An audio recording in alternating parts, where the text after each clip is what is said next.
Hello, ഇന്ന് ഞാൻ വന്നിട്ടുള്ളതേ കുറച്ച് കാലം മുന്നേ ട്രെൻഡിങ്ങിലുണ്ടായിരുന്ന ഡ്രൈഡ് ക്രിസ്പി ഫ്രൂട്ട്സ് ആയിട്ടാണേ.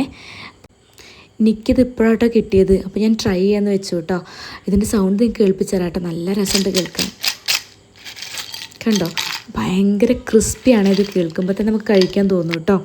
അപ്പോൾ ഇതിൽ കിവി ഉണ്ട്, അതുപോലെ തന്നെ ആപ്പിൾ ഉണ്ട്, പിന്നെ സ്ട്രോബെറി ഉണ്ട്, ചക്കയാണിത്. അതിന് ഒരുപാട് ഫ്രൂട്ട്സ് ഉണ്ട് കേട്ടോ. അപ്പോൾ നമുക്കിതിൻ്റെ സൗണ്ട് കേൾക്കുമ്പോൾ തന്നെ ഇങ്ങനെ കഴിച്ചു നോക്കാൻ തോന്നും.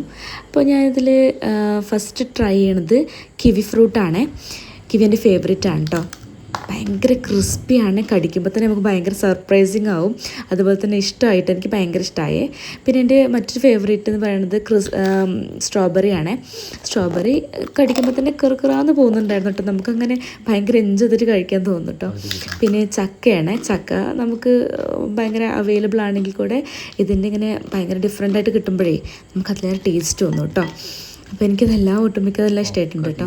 പിന്നെ ഞാൻ ഇതെല്ലാം കഴിച്ചുകൊണ്ടിരിക്കുമ്പോഴേ ഒരാളുടെ ചെറിയൊരു രോദനം എനിക്ക് കേൾപ്പിച്ചു തരാം കേട്ടോ. ആൾക്ക് ഞാനിതെല്ലാം ഒറ്റയ്ക്ക് കഴിച്ചു തീർക്കുന്നൊരു പേടിയാണേ. പിന്നെ നമുക്ക് വീട്ടിൽ അമ്മയ്ക്ക് ഇത് ട്രൈ ചെയ്യാൻ കൊടുത്തു കേട്ടോ. അമ്മയ്ക്ക് കടിക്കാൻ കുറച്ച് ബുദ്ധിമുട്ടുണ്ടെങ്കിലും അമ്മയും ട്രൈ ചെയ്ത് നോക്കി. പിന്നെ പാറൂട്ടി സ്കൂളിൽ വന്നപ്പോൾ അവൾക്ക് കൊടുത്തു കേട്ടോ. അവളുടെ ഫേവറേറ്റ് എന്ന് പറയുന്നത് സ്ട്രോബെറി ആണ്. സ്ട്രോബെറി ആളൊന്ന് കടിച്ചു നോക്കി, ആൾക്ക് ഓക്കെ ആയിരുന്നു. അത്ര അങ്ങോട്ട് ഇഷ്ടമായില്ല കേട്ടോ. കാരണം കുറച്ച് സ്വീറ്റ് ഇതിൽ ആഡ് ചെയ്തിട്ടുണ്ട്, കുറച്ച് മധുരം ഇതിൽ ആഡ് ചെയ്തിട്ടുണ്ടേ. അപ്പോൾ അത് ആൾക്ക് അത്രയും ഇഷ്ടമായില്ല. പിന്നെ കിവി ട്രൈ ചെയ്തു. കിവിയും കുട്ടിക്ക് ഒരുപാട് ഇഷ്ടമായി കേട്ടോ. അപ്പോൾ അവൾ വീണ്ടും അത് കഴിച്ചുകൊണ്ടിരിക്കുകയായിരുന്നേ.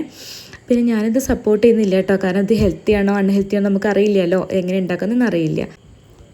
പിന്നെ ഈ കാണുന്ന പച്ചക്കറിയും സാധനങ്ങളെല്ലാം ഞങ്ങൾ മഞ്ചേരിയിൽ നിന്ന് പർച്ചേസ് ചെയ്തതാണ് കേട്ടോ. അപ്പോൾ നമ്മുടെ അച്ഛൻ്റെ അച്ചാർ എന്നുള്ളതിലേക്ക് കുറച്ചുകൂടി ഓർഡർ വന്നിട്ടുണ്ട്. അപ്പോൾ അത് ഉണ്ടാക്കാൻ വേണ്ടിയിട്ടാണ്. അപ്പോൾ മറ്റൊരു വീഡിയോയുമായി പിന്നീട് കാണാം. ബൈ.